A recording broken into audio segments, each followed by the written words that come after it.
Kebutuhan terbesar kami di malam hari ini ya Tuhan adalah kuasa Roh Kudus-Mu menempati ruangan ini, menempati hati dan pikiran kami masing-masing. Baik hamba yang akan menyampaikan firman Tuhan, Tuhan sanggupkan. Dan saudara-saudara yang mendengarkan pekabaran di malam hari ini, biarlah Roh Kudus-Mu memberikan pengertian yang baik di hati dan pikiran kami semua, sehingga kami mampu mengerti, memahami, amat terlebih mempraktekkan firman-Mu itu di dalam kehidupan kami. Terima kasih Tuhan Yesus, ini doa dan ucapan syukur kami, karena kami hanya berdoa di dalam nama Tuhan Yesus, nama yang indah, Tuhan dan Juru Selamat kami. Amin. Shalom. Selamat malam, selamat hari Sabat. Puji Tuhan, kita saat ini sudah masuk di dalam rangkaian seri KKR malam ke-6, harapan yang hidup. Saya percaya kita pasti semuanya telah diberkati oleh Tuhan. Amin. Di dalam 1 minggu pekerjaan kita, Tuhan telah memberkati kita. Di dalam 1 hari, mulai dari pagi, bangun pagi, orang beribadah pada Tuhan, dan orang melakukan sampai pekerjaan sepanjang hari ini. Dan puji Tuhan, orang terus diberkati sehingga orang boleh ada lagi di tempat ini, di gerejanya yang kudus ini, untuk mendengarkan pekabaran firman Tuhan. Saudara-saudara, saya mau bertanya pada kita, apa kabar kita hari ini? Oh, puji Tuhan, luar biasa, karena kita punya Tuhan yang luar biasa. Saudara,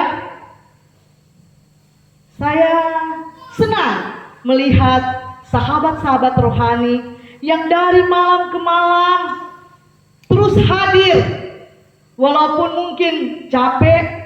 Biasanya kalau jam-jam begini, kalau oma-oma setidur. Tapi puji Tuhan, saya senang untuk punya semangat mendengarkan firman Tuhan.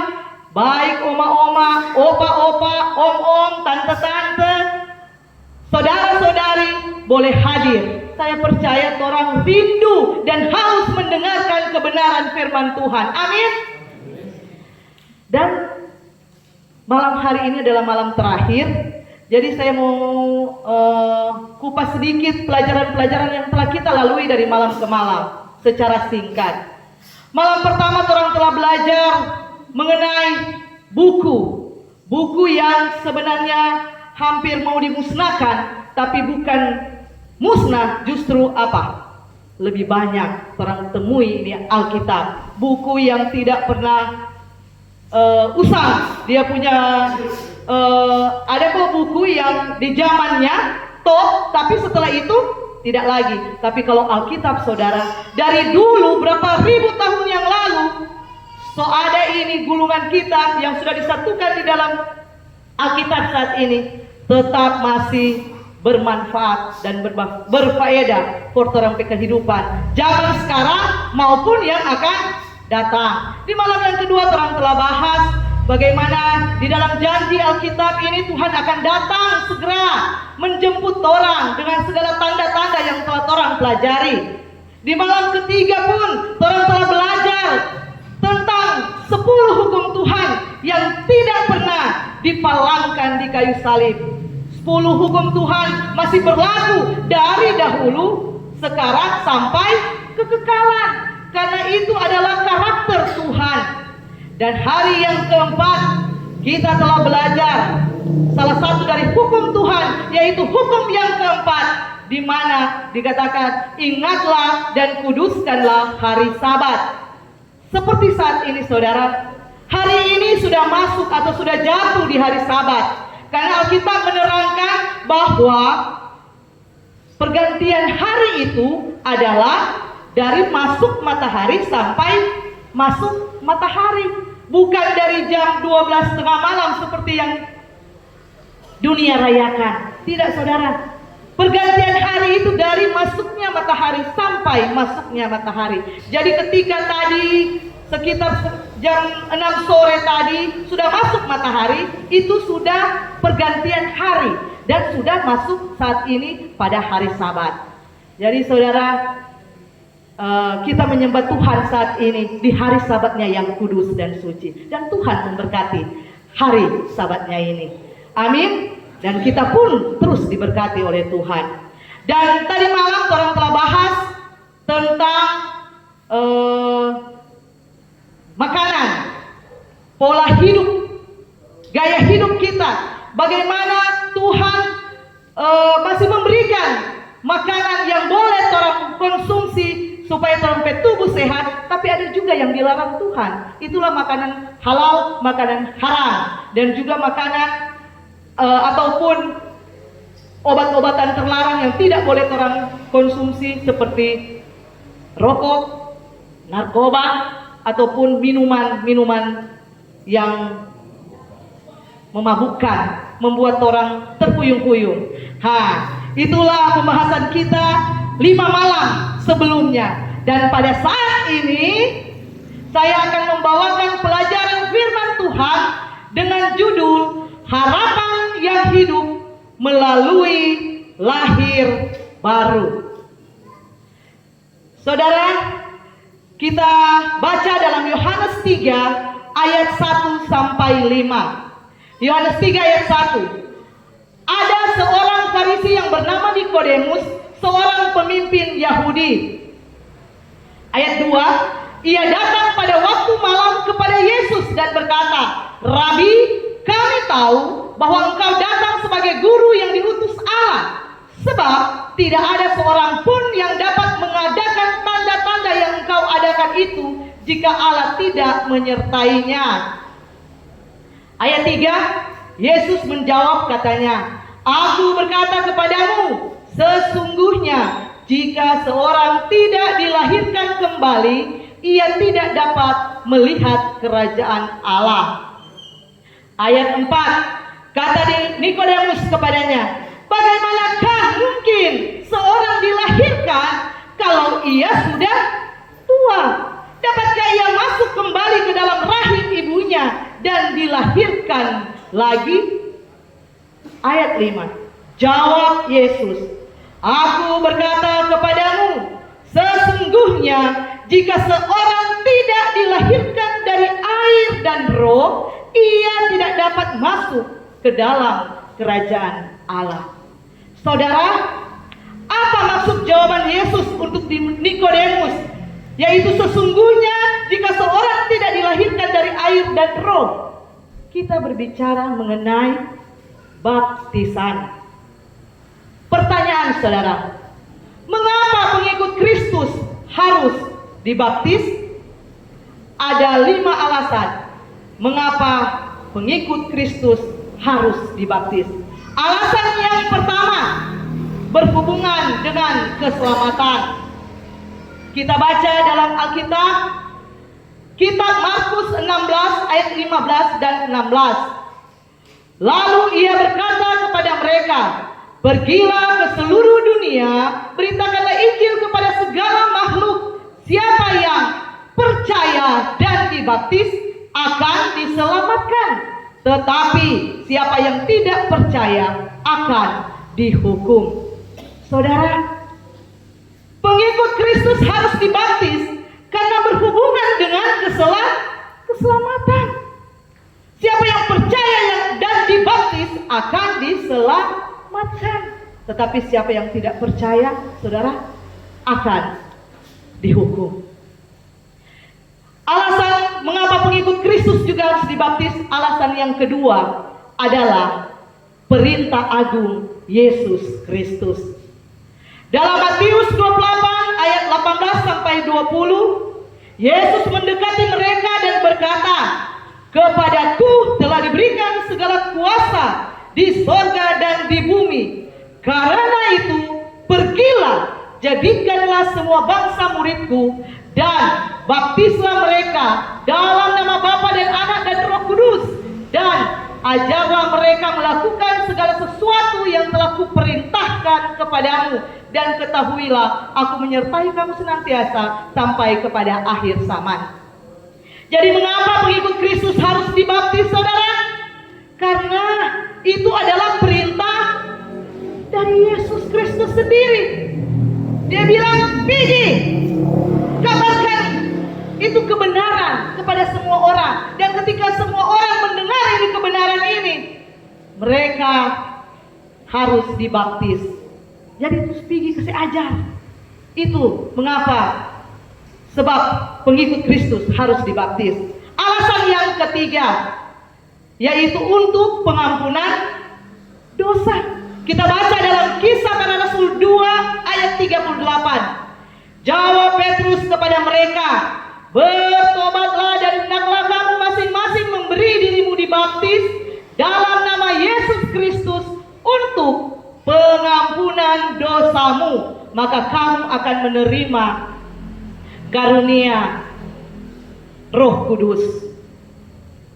Saudara, orang manusia yang berdosa, tetapi kalau orang mau bertobat di hadapan Tuhan dan mau memberikan orang pediri untuk dibaptis, maka orang akan diampuni dosa-dosa kita. Mau kan, saudara? Amin. Alasan yang keempat, mengapa pengikut Kristus harus dibaptis, yaitu supaya orang boleh masuk dalam kerajaan Allah. Karena tertulis di dalam Yohanes 3 ayat 5, jawab Yesus, aku berkata kepadamu, sesungguhnya jika seorang tidak dilahirkan dari air dan roh, ia tidak dapat masuk ke dalam kerajaan Allah. Jadi saudara, ini orang kalau siap dibaptis, jadi ingin menjadi pengikut Kristus, orang semua saya percaya, orang tujuan yang sebenarnya hidup di dunia ini bukan sebenarnya orang tinggal terus di dunia ini kan? Orang mau orang ada di dalam surga, dalam kerajaan surga. Jadi kalau orang suka ada dalam kerajaan surga, dalam kerajaan Allah ini, orang harus dilahirkan dari air dan roh, supaya orang dapat masuk ke dalam kerajaan Allah. Alasan yang kelima, mengapa pengikut Kristus harus dibaptis? Karena Yesus Kristus sebagai teladannya kita, apa? Dia dibaptis. Yesus Kristus sendiri memberikan teladan atau contoh. Dalam Matius 3 ayat 13, kita baca dalam ayat 13, maka datanglah Yesus dari Galilea ke Yordan kepada Yohanes untuk dibaptis olehnya. Ayat 16, sesudah dibaptis Yesus segera keluar dari air, dan pada waktu itu juga langit terbuka dan ia melihat Roh Allah seperti burung merpati turun ke atasnya. Jadi saudara, orang peteladan Yesus telah memberikan contoh, dia dibaptis. Jadi alasan mengapa kita harus dibaptis ada 5 alasan. Mengapa pengikut Kristus harus dibaptis? Pertama, karena baptisan berhubungan dengan keselamatan. Yang kedua, baptisan adalah perintah agung Yesus Kristus. Yang ketiga, baptisan untuk pengampunan dosa. Yang keempat, baptisan untuk masuk ke dalam kerajaan Allah. Dan yang kelima, karena Yesus pun dibaptis. Pertanyaan, mengapa Yesus dibaptis? Kenapa Yesus dibaptis? Sedangkan orang tahu Yesus tidak melakukan dosa atau tidak berdosa. Tapi kenapa Yesus dibaptis? Karena saudara, yang pertama, alasan mengapa Yesus dibaptis adalah baptisan adalah kehendak Allah. Dalam Matius 3 ayat 15, biarlah hal itu terjadi, karena demikianlah sepatutnya kita menggenapkan seluruh kehendak Allah, dan Yohanes pun menurutinya. Oh saudara, Yesus dibaptis walaupun dia tidak melakukan dosa atau tidak berdosa, karena biarlah dia menggenapkan seluruh kehendak Allah. Jadi baptisan itu adalah kehendak dari Allah. Jadi Yesus dibaptis walaupun dia tidak berdosa. Dan yang kedua, mengapa Yesus dibaptis? Untuk untuk meninggalkan teladan bagi orang Kristen. Oh saudara, ternyata Yesus dibaptis untuk meninggalkan teladan bagi kita yang percaya kepada Yesus sebagai orang-orang Kristen. Kita baca dalam 1 Petrus 2 ayat 21.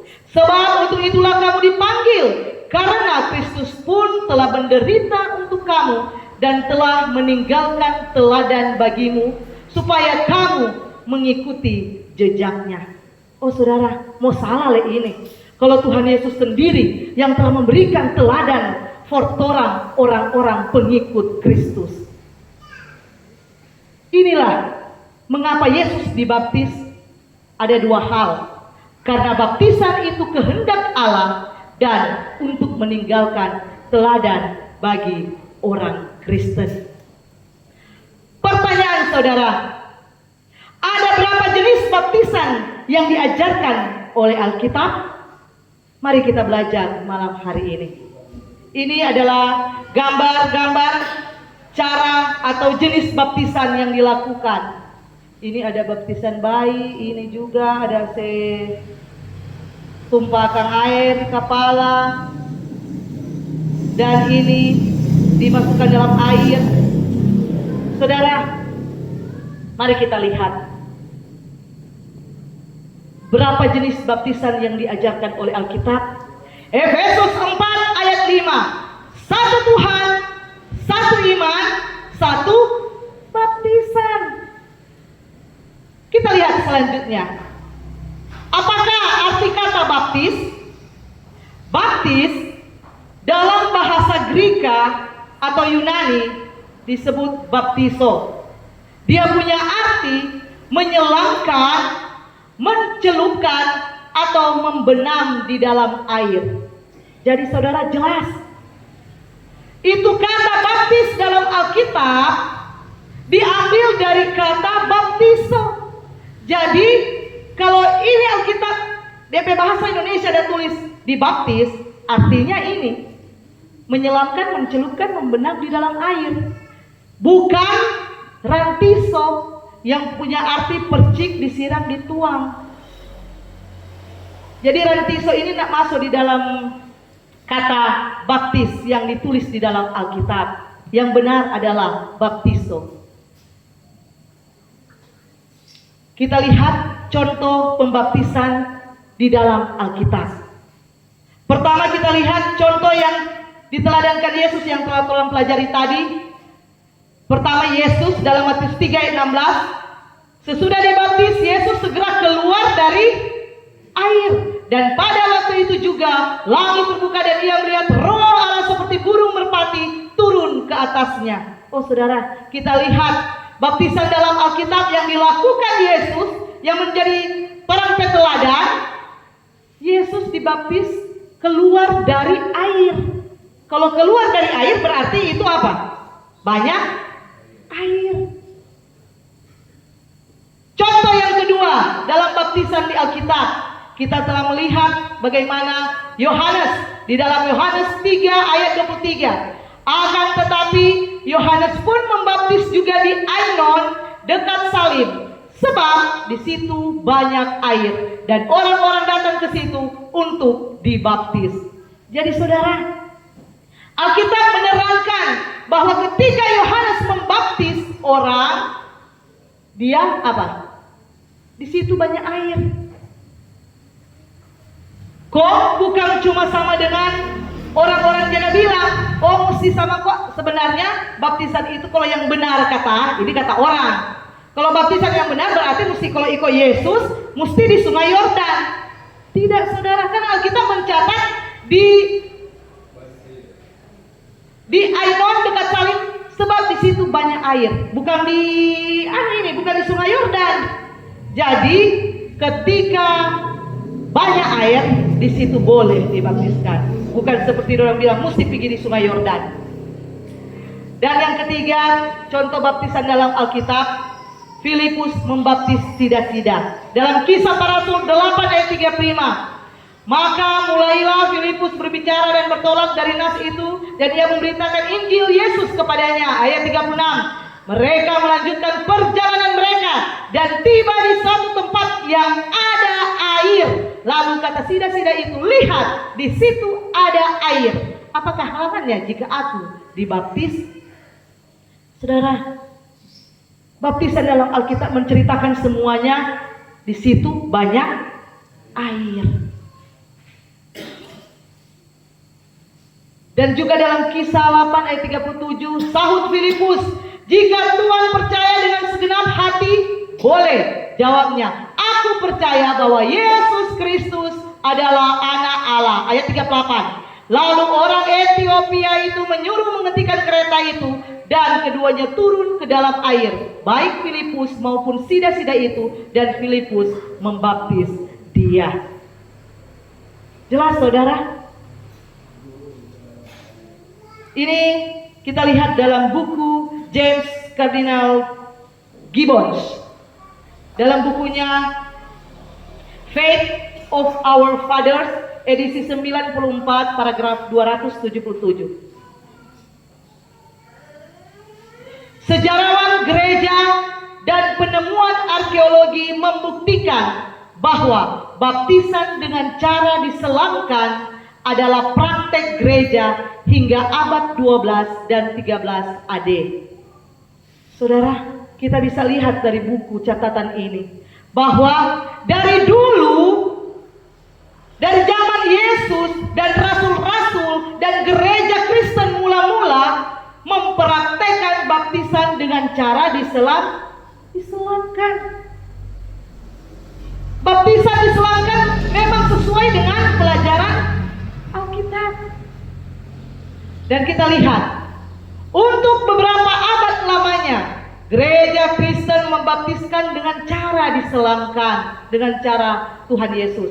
Tetapi sejak abad ke-12, baptisan dengan cara dipercikkan menjadi tradisi gereja.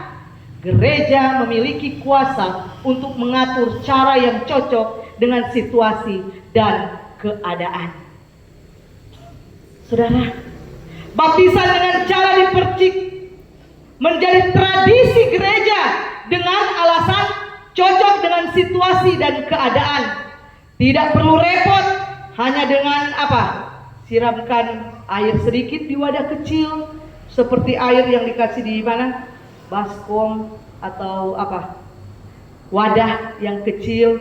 Dosa baking, mau baking cake dari stainless steel itu. Supaya apa kata dong bilang? Tidak repot. Ini mengatur cara yang cocok dengan situasi dan keadaan. Pertanyaannya saudara, apakah cara ini adalah cara Tuhan yang ditulis di dalam Alkitab? Tidak saudara. Jadi kalau bukan cara Tuhan, walaupun ini gereja memiliki kuasa, dusta itu saudara. Tidak benar itu. Jadi kita lihat ini. Penekanannya di sini, kita harus menerima ajaran yang Yesus ajarkan bagi kita, bukan ajaran dari gereja. Kita lihat sekarang ini, apakah pertanyaan, apakah yang dilambangkan dengan baptisan? Gambaran ini, Yesus mati di kayu salib, Yesus dikuburkan, dan Yesus bangkit. Kita baca dalam Roma 6 ayat 3 dan 4. Atau tidak tahukah kamu bahwa kita semua yang telah dibaptis dalam Kristus telah dibaptis dalam kematiannya. Dengan demikian kita telah dikuburkan bersama-sama dengan Dia oleh baptisan dalam kematian, supaya sama seperti Kristus telah dibangkitkan dari antara orang mati oleh kemuliaan Bapa, demikianlah juga kita akan hidup dalam hidup yang baru. Saudara, sangat jelas ini. Ini lambang negara Republik Indonesia. Burung apa KTM? Garuda. Lambang negara Republik Indonesia. Di dalam lambang Garuda ini ada sayap Yang ada DP ini saya 17 kalau hitung saudara. Ini menunjukkan apa? Melambangkan tanggal 17. Dan dia punya ekor ini saudara ada 8, melambangkan bulan yang ke-8. Dan di lehernya ini saudara ada 45, melambangkan tahun 1945. Karena Indonesia merdeka pada tanggal 17 Agustus tahun 1945, sehingga menjadikan Garuda ini menjadi lambang negara Republik Indonesia. Bagaimana dengan baptisan? Baptisan adalah lambang. Tadi orang telah belajar. Yang pertama, mati dari praktek hidup yang berdosa. Saudara, ketika orang menerima baptisan di dalam air, akan dimasukkan ke dalam air. Berarti kita akan mematikan kehidupan dosa di masa lalu. Dan ketika ada di dalam air, itu seperti kita penguburan dosa-dosa dalam kubur air baptisan. Dosa-dosa kita sudah dikuburkan di dalam air baptisan itu. Dan ketika berdiri dari kolam baptisan, melambangkan kebangkitan dalam hidup baru bersama dengan Kristus. Itulah lambang dari baptisan. Dan saat ini pertanyaan, siapa saja yang boleh dibaptis? Kita lihat pertama, yang sudah belajar. Dalam Matius 24 ayat 18, Yesus mendekati mereka dan berkata, "Kepadaku telah diberikan segala kuasa di sorga dan di bumi." Ayat 19, "Karena itu pergilah, jadikanlah semua bangsa muridku, dan baptislah mereka dalam nama Bapa dan Anak dan Roh Kudus." Siapa saja yang boleh dibaptis saudara? Yang telah belajar. Murid, belajar enggak? Belajar. Jadi siapa yang boleh dibaptis? Yang sudah belajar. Dan yang kedua, siapa yang boleh dibaptis? Dia yang percaya. Mari kita lihat dalam Markus 16 ayat 15 dan 16. Lalu ia berkata kepada mereka, "Pergilah ke seluruh dunia, beritakanlah Injil kepada segala makhluk. Siapa yang percaya dan dibaptis akan diselamatkan, tapi siapa yang tidak percaya akan dihukum." Saudara, orang yang siap dibaptis adalah yang telah percaya. Percaya kepada siapa? Yesus Kristus. Maka dia siap dibaptis. Dan yang ketiga, siapa yang boleh dibaptis? Yang telah bertobat. Kita lihat dalam Kisah 2 ayat 38. Jawab Petrus kepada mereka, "Bertobatlah dan hendaklah kamu masing-masing memberi dirimu dibaptis dalam nama Yesus Kristus untuk pengampunan dosamu, maka kamu akan menerima karunia Roh Kudus." Oh saudara, bertobat. Kalau orang siap dibaptis, berarti orang harus bertobat. Bertobat dari apa? Dari dosa-dosa kesayangan kita, dari dosa-dosa yang orang dulu orang belum tahu itu kebenaran, dan sekarang malam-malam orang hadir di KKR, orang telah dengar, orang mau bertobat, orang so tahu itu betul, orang mau tinggalkan orang kebiasaan yang salah, dan orang mau menuju pada kebenaran yang Tuhan berikan. Bertobat. Ketika orang bertobat, kita menerima karunia Roh Kudus, yang artinya kita mendapat bimbingan dari Roh Kudus. Ketika orang mendapatkan bimbingan dari Roh Kudus, orang dapat menghasilkan buah-buah roh. Buah roh yang terdapat di dalam mana? Kitab Galatia 5 ayat 22 dan 23. Apa-apa itu? Kasih, sukacita, damai sejahtera, kesabaran, kemurahan, kebaikan, kesetiaan, kelemah lembutan, dan penguasaan diri. Jadi saudara, kalau orang so bertobat, orang mendapatkan karunia itu, dan itu semua orang ada jumut-jumut itu sembilan macam itu, orang boleh dapat backing, orang dapat lakukan itu. Jadi saudara, siapa yang boleh dibaptis? Yang sudah belajar, dan yang kedua sudah percaya, dan yang ketiga sudah bertobat. Jadi 3 hal ini adalah orang-orang yang siap dibaptis. No, bagaimana dengan gambar ini? Apakah anak bayi boleh menerima baptisan? Saya mau bertanya. Ini ada kita pe cucu. Saya mau bertanya bukan pada pe cucu, pada pe anak. Ini gue umur 1 tahun ini so boleh belajar? Belum. So percaya pada Tuhan dia saat ini? Belum. Dia tahu untuk membedakan mana yang baik dan mana yang jahat sehingga dia so boleh bertobat saat ini? Belum. Jadi seperti usia anak usia bayi yang belum tahu apa-apa, seperti ini. Anak bayi tidak pantas untuk mengikuti upacara baptisan karena tidak dapat mengikuti itu syarat-syarat baptisan tadi.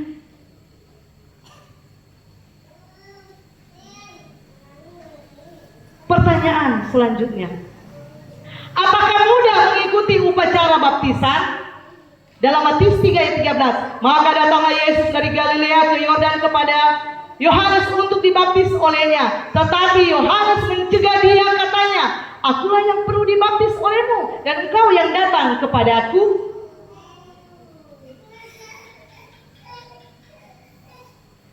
Saudara, ada banyak hambatan yang akan dialami oleh seorang yang akan dibaptiskan. Hambatan itu boleh berupa orang tua, suami, istri, anak, pekerjaan, dan lain-lain sebagainya. Saudara, saya memiliki kesaksian singkat. 12 tahun yang lalu, saya juga sama dengan saudara-saudara.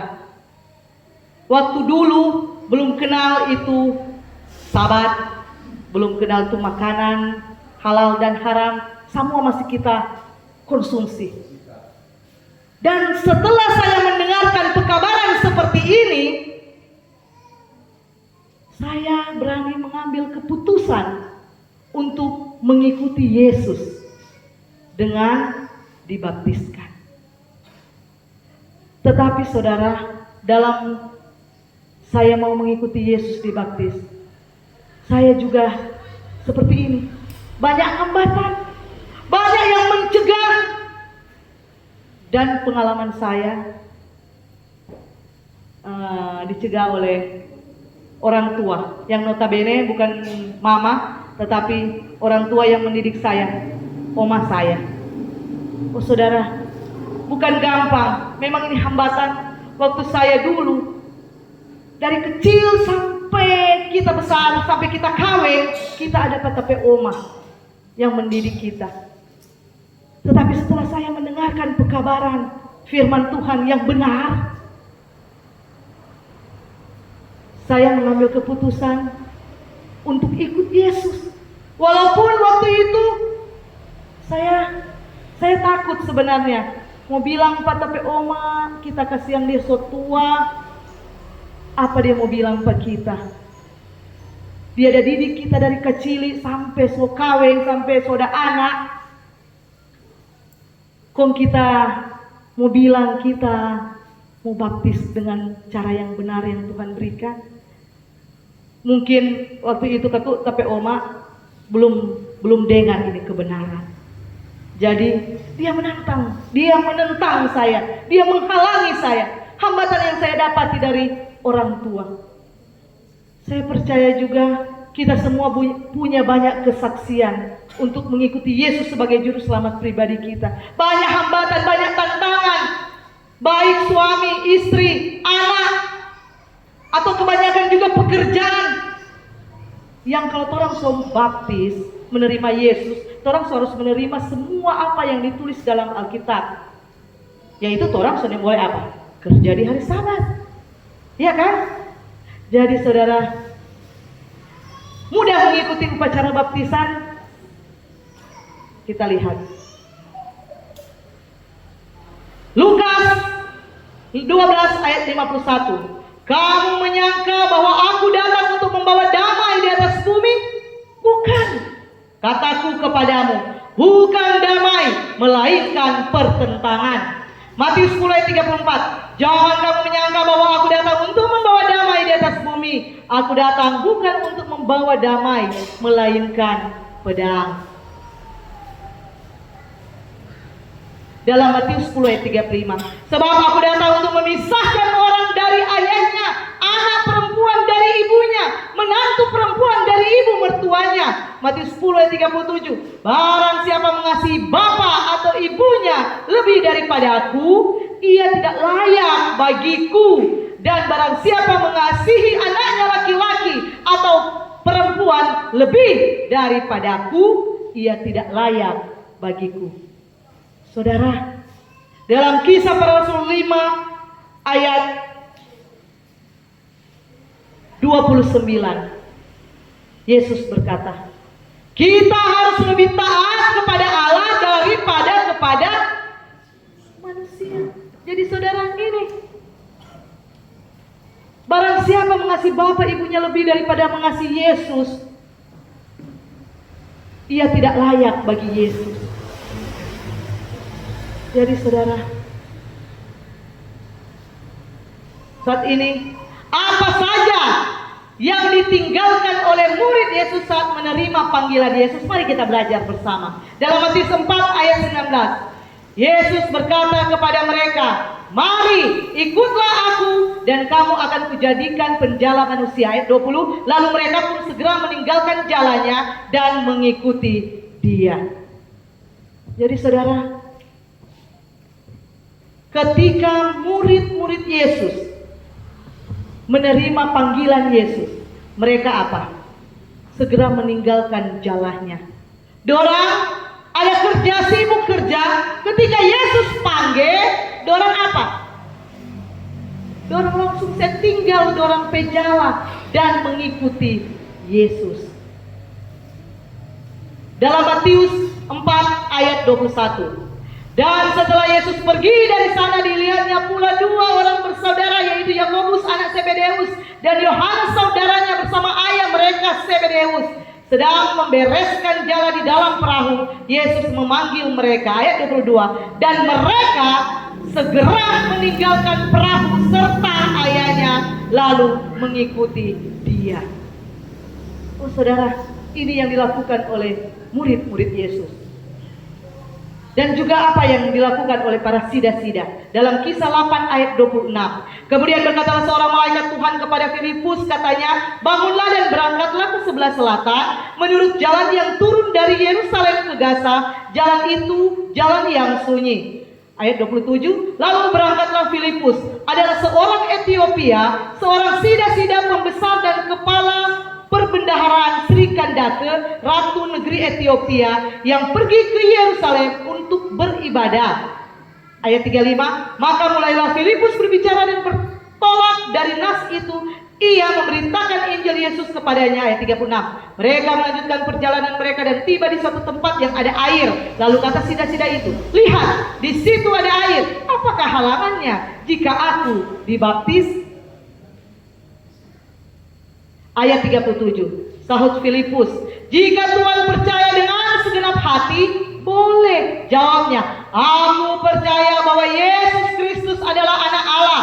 Lalu orang Ethiopia itu menyuruh menghentikan kereta itu, dan keduanya turun ke dalam air, baik Filipus maupun sida-sida itu, dan Filipus membaptis dia. Jadi saudara, pelajaran kita di malam ini menjadi pengikut Kristus dalam Alkitab. Satu, harus apa? Meninggalkan pekerjaan mereka. Dan kedua, meninggalkan keluarga mereka. Ketiga, meninggalkan agama mereka. Jadi itulah pelajaran yang kita pelajari di dalam firman Tuhan malam hari ini.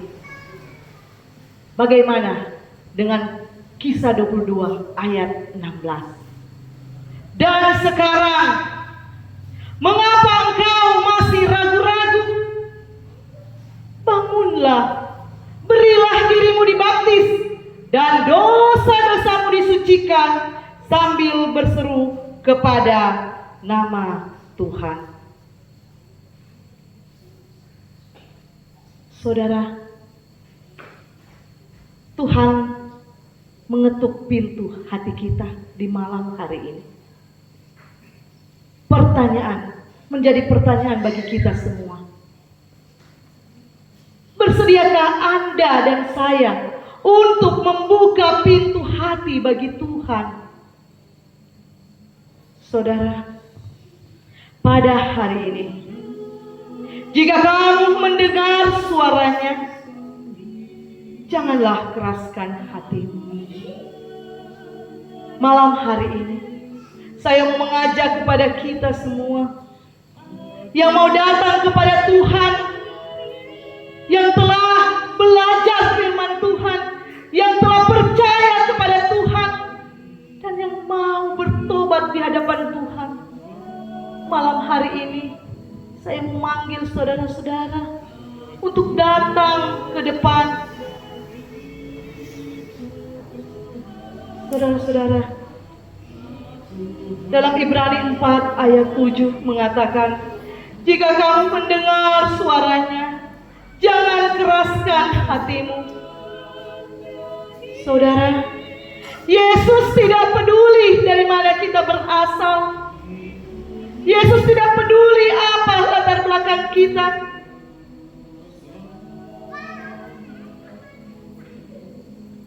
Betapapun besarnya dosa yang telah kita perbuat di hadapannya, Yesus tidak peduli seberapa kita sudah mendurhaka kepadanya. Saat ini, jika kita mau mengaku dosa kita, maka Ia adalah setia dan adil, sehingga Ia akan mengampuni segala dosa kita dan menyucikan kita dari segala kejahatan.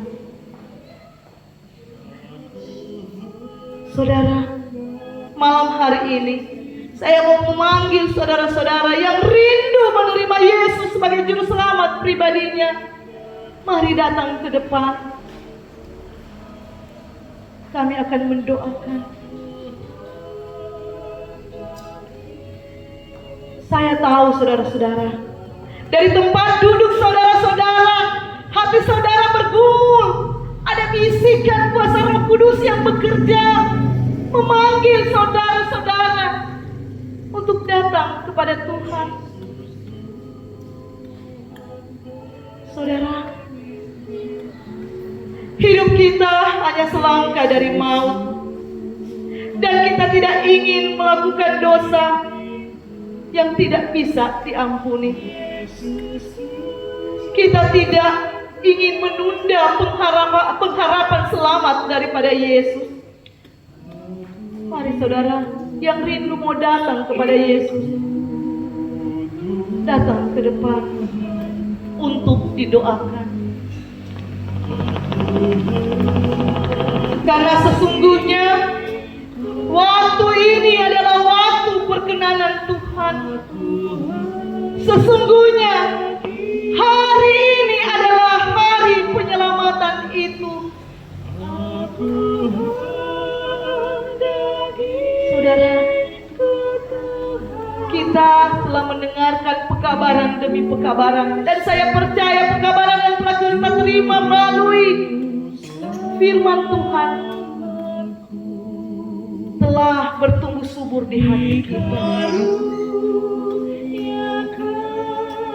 Untuk itu malam hari ini, mari saya undang kita semua berdiri.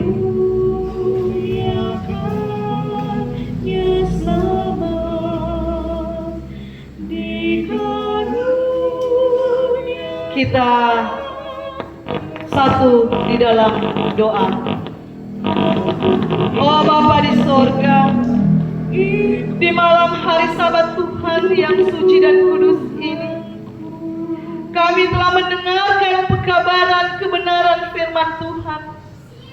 Biarlah melalui kuasa Roh Kudus-Mu, firman Tuhan itu terpatri di hati dan pikiran kami, dan boleh bertumbuh subur dalam kehidupan kami, dalam tingkah laku dan perbuatan kami, sehingga kami mau mengambil keputusan untuk mengikuti Yesus melalui baptisan. Saya berdoa untuk saudara-saudara yang masih bergumul dari tempat duduk mereka di malam hari ini. Tuhan bantu mereka, tolong mereka, sehingga mereka boleh datang kepada Tuhan dengan penuh keyakinan, mau memberi diri mereka dibaptiskan. Karena kami percaya Bapa, satu orang bertobat, seluruh sorga bersukacita. Oh Bapa di sorga, kami berdoa untuk sahabat-sahabat rohani kami di malam hari ini. Mereka yang telah hadir mendengarkan pekabaran kebenaran firman-Mu dari malam ke malam. Tuhan terus berkati mereka. Dan biarlah firman-Mu itu selalu ada di hati pikiran mereka, sehingga waktu Tuhan mereka akan menerima Yesus sebagai juru selamat pribadi mereka dan siap untuk dibaptiskan. Terima kasih Tuhan Yesus, terima kasih Tuhan Allah. Menyertai kami sepanjang malam ketika kami mau berpisah di tempat ini. Pengawalan surga menjadi bagian milik kami, sehingga kami pun boleh tidur nyenyak sepanjang malam di rumah kami masing-masing, dan bangun besok pagi serta memuji memuliakan nama Tuhan saja. Dan Tuhan kembalikan kami besok pagi di tempat ini, dalam perbaktian, dalam penyembahan kami kepadamu. Terima kasih atas pengampunan-Mu Bapa. Ini doa dan ucapan syukur kami, karena kami hanya berdoa dan mengucap syukur di dalam nama Tuhan Yesus, nama yang indah Tuhan dan juru selamat kami yang hidup. Haleluya, amin. Silakan duduk.